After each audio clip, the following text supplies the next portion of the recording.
दोस्तों बिहार एसटीईटी की परीक्षा लगभग अब समाप्त ही होने के कगार पर है और इससे संबंधित दो महत्वपूर्ण जो सूचनाएं हैं वो आज के अखबार में छपी है, हिंदुस्तान के अखबार में।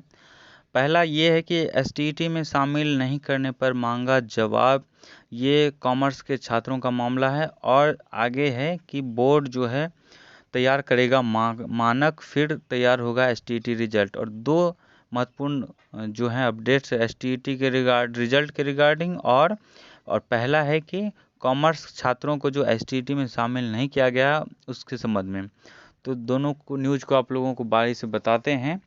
तो स्वागत है आपका आपके अपने यूट्यूब चैनल नेक्स्ट एग्जाम 24। और दोस्तों अगर आप मेरे चैनल पर नए हैं तो प्लीज़ मेरे चैनल को सब्सक्राइब कर दें ताकि कोई भी अपडेट्स हो वो बिहार एसटीईटी के रिगार्डिंग हो या कोई भी गवर्नमेंट जॉब के रिगार्डिंग तो सबसे पहले आप तक पहुंच सके। तो जैसा कि पहला है कि एसटीईटी में शामिल नहीं करने पर मांगा जवाब, ये कॉमर्स छात्रों को सेकेंडरी टीचर्स एलिजिबिलिटी टेस्ट में शामिल नहीं किए जाने के कारण पटना हाई कोर्ट ने राज्य सरकार सहित बिहार विद्यालय परीक्षा समिति से जवाब तलब किया है। और न्यायमूर्ति पार्थ सारथी एकल पीठ ने मोहम्मद अफरोज व अन्य की ओर से दायर याचिका पर सुनवाई की। यानी कि कॉमर्स छात्रों ने जो है याचिका दायर की है इस बिहार बोर्ड के खिलाफ की जो बिहार एसटीईटी का जो एग्ज़ाम हो रहा है इसमें जो है वो कॉमर्स वालों के लिए कोई विज्ञापन नहीं निकाला गया था इसमें, इसीलिए कॉमर्स के छात्रों ने इस पर याचिका दायर की है। और आगे पढ़ते हैं दोस्तों कि कोर्ट को बताया गया कि 25 सितंबर 2019 को शिक्षा विभाग के उप सचिव ने एक रिपोर्ट जारी कर जिलावार शिक्षकों के रिक्त पदों के बारे में सरकार को रिपोर्ट सौंपी थी। और यह रिपोर्ट सूबे के जिला शिक्षा पदाधिकारियों से मिली रिपोर्ट के आधार पर तैयार की गई थी।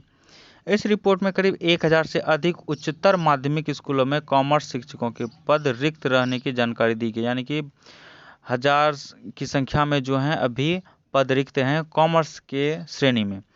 और कोर्ट को बताया गया कि कॉमर्स शिक्षकों की कमी के कारण स्कूलों में कॉमर्स की पढ़ाई नहीं हो पा रही है, जबकि एसटीईटी परीक्षा के विज्ञापन में कॉमर्स विषय के लिए कोई विज्ञापन प्रकाशित नहीं किया गया है।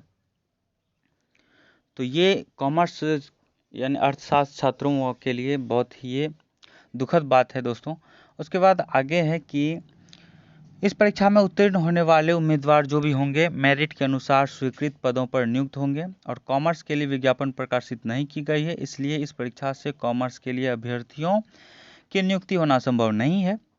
तो कोर्ट ने इस मामले में शिक्षा विभाग सहित बिहार विद्यालय परीक्षा समिति को जवाबी हलफनामा दायर कर स्थिति स्पष्ट करने का आदेश दिया है।